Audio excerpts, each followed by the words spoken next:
네, 저는 지역아동센터를 시작으로 해서 지역에 있는 이제 청소년 단체인 YMCA에서 근무를 하면서 청소년 수련관이나 또 문화의 집, 또 상담복지센터, 그리고 마지막으로는 청소년 쉼터에서 근무를 했고요.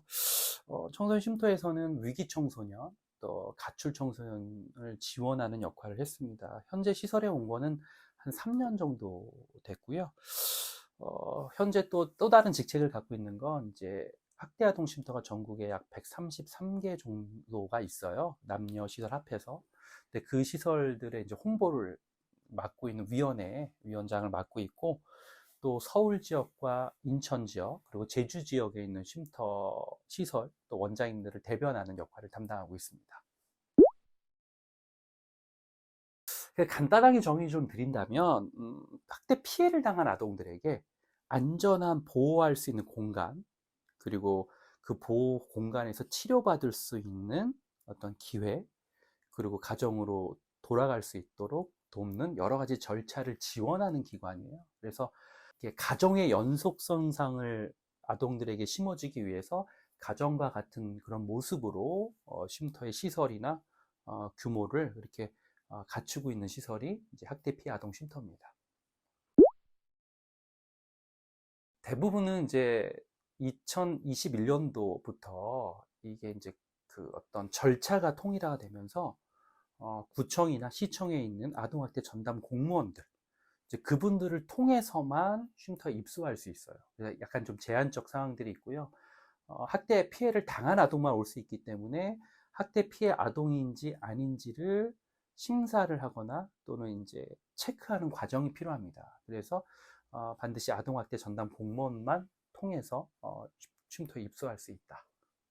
그 구청 공무원을 통해서 입소하는 절차 중에 응급조치라는 게 있어요. 그래서 72시간 동안 이 아이를 일시 보호를 하면서 학대 유무를 판별하는 시간이 있습니다. 그게 이제 응급조치라고 그러고, 그 시간 안에 그 상황을 파악을 하고 그 동안 저희가 보호하거나, 또는 저희보다 큰 서울시 같은 경우 좀 더 큰 시설이 있어요. 아동복지센터라고.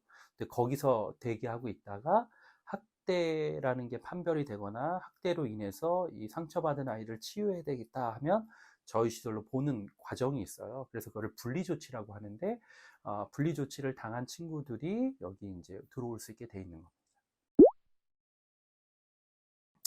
일반 그룹홈하고 좀 다른 점은, 보호를 하거나 또 양육을 하는 비슷한 점이 있지만 보호의 개념이 조금 다릅니다. 이게 양육을 전담하고 있는 공동가정 생활은 아이들이 건강하게 커서 자립할 수 있도록 하는 것을 주안점으로 뒀다면, 저희 같은 경우는 트라우마나 학대로 인한 피해를 당한 아이들을 회복시키고 또 치료하고 가정으로 복귀시키는 게 저희 기관의 주 역할이에요. 그래서 아동을 대하는 방식과 운영하는 방식의 차이가 있고요.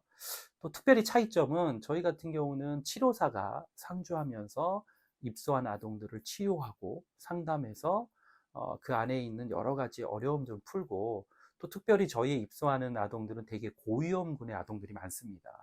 그러다 보니까 상대적으로 일반 공동생활의 가정에서 양육을 받는 아이들에 비해서 감정적 변화라든지 표현이라든지 또는 대인관계의 부족한 점이 많아서 사회성 프로그램이라든지 또는 가족과 함께하는 정서적 프로그램을 통해서 아이를 회복시키는 것에 주안점을 두다 보니까 일반적으로 공동생활 가정과 학대 피해 아동 쉼터의 어떤 역할에 구분이 있다. 그렇게 설명할 수 있습니다. 대부분은 입소하면 저희는 퇴소하게 돼 있고요. 어, 그 퇴소의 절차가 있습니다. 대부분의 이제 사례 관리를 담당하는 아동보호 전문기관에서 저희 입소한 아동을 데리고 이제 사례 관리를 하는데, 그 사례 관리를 통해서 부모와 아이가 이제 다시금 가정으로 합칠 쯤 됐다라고 하면 저희한테 통보를 해줍니다. 그럼 저희가 그걸 듣고 아이랑 논의해서 퇴소의 준비를 하고요. 대부분은 퇴소하게 되면 가정을 가거나, 아니면 방임의 아동이 같은 경우는 가정 환경이 뒷받침되지 못하다 보니까 공동생활 가정이나 양육시설 등으로 전원 조치를 하게 됩니다. 그래서 2023년도에 저희 시설에 입소한 친구들이 한 20명 정도 현재 되는데, 그 중에 15명 정도는 이제 가정으로 복귀를 했고요. 한 3명 정도는 이제 공동생활 가정으로 갔고요. 한 명 친구는 이제 양육시설, 우리가 소위 얘기하는 이제 이게 고아원이라고 옛날에 불렀잖아요. 이제 그런 양육시설로 간 친구가 있습니다. 기간 같은 경우는 저희가 이제 일시 보호 기능을 전담하는 시설이에요. 그래서 보통 3개월에서 9개월까지 보호를 할 수 있어요. 그래서 3개월 단위로 보호를 할 수 있는데, 그것은 이제 이 아이의 어떤 그 처리 과정이나 법적 절차가 늦어지거나 아니면 회복 속도가 더디거나 아니면 가족들, 특히나 가해 부모들이 아직까지는 아이를 받아들일 준비가 안 됐다라고 판단됐을 때는 3개월 단위로 연장해서 최장 9개월 정도까지 머물 수 있고요. 실제로는 9개월이라고 얘기를 하지만 상황에 따라서 저희가 조금 더 기간이 연장되거나 줄어들 수는 있습니다. 일단 저희 시설이 월세를 납부하는 시설이다 보니까 기본적으로 운영비에서 월세가 차지하는 부분이 거의 20%, 25% 되기 때문에 그 정도의 어떤 비용을 지원받는 것에는 굉장히 고무적으로 생각을 하고 있고요. 향후 저희 같은 시설들은 대부분은 이제 국가에서 이 시설을 설치하거나 다 만들고 있기 때문에 아마도 정서적 기능을 향상시키거나 아니면 여가나 문화활동을 통해서 가족의 기능을 향상시킬 수 있는 그런 프로그램으로 그런 비용으로 지원해 주신다면 아마 우리 쉼터에 입소한 친구들한테 많은 도움이 되지 않을까 그렇게 생각을 갖고 있습니다. 그 많은 에피소드가 있고요. 심지어는 이제 퇴소했다가 다시 재입소했다가 다시 또 재입소하겠다고 요청 들어온 친구들도 있어요. 근데 그런 친구들은 대부분 가정에서 양육이나 보호가 안 되다 보니까 그런 상황이 계속 벌어지고, 또 저희 쉼터에서는 너무나 다양한 스펙트럼을 가진 아동들이 모이다 보니까 내부에서 갈등이나 폭행이나 폭력 사건들이 가끔 일어납니다. 그러다 보니까 여러 가지 에피소드가 생길 수밖에 없고, 또 그것이 학대아동 쉼터가 존재해야 될 가치인 것 같아요. 왜냐면 그런 아동들이 갈 데가 없고 받아줄 곳이 없기 때문에.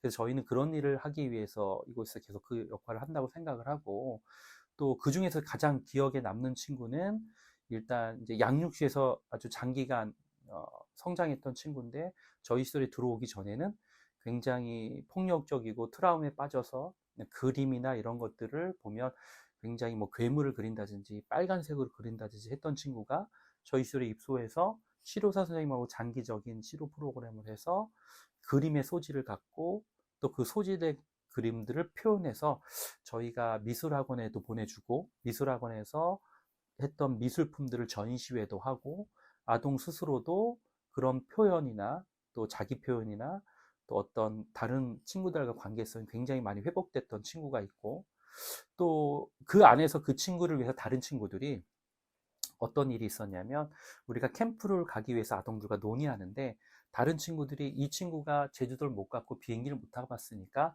비행기를 타게 해주자, 이 친구의 꿈을 만들어주자 해서 그 친구의 꿈을 위해서 다른 친구들과 함께 제주도 캠프를 작년에 갔다 온 프로그램이 있어요. 아이들한테 회복할 수 있는 기회, 또 아이들 스스로 또 다른 아이들을 통해서 회복할 수 있도록 돕는 것이 우리의 일이기 때문에 우리는 늘 그런 얘기를 합니다. 의사는 사람을 살리는 일을 하지만 우리는 생명을 구하는 일을 한다. 그래서 앞으로도 이 영상을 보시고 또 후원을 해주시고 또 관심 가주실 분들한테 요청드리는 거는, 작은 관심이 어떤 아이의 생명을 구할 수 있다, 그렇게 판단하시면 그 생명 구하는데 주저하지 않고 손을 내밀어 줬으면 좋겠다. 그게 학대를 당한 아동을 회복시키는 거고 가정으로 복귀시키는 일이다. 이렇게 말씀드리고 싶습니다.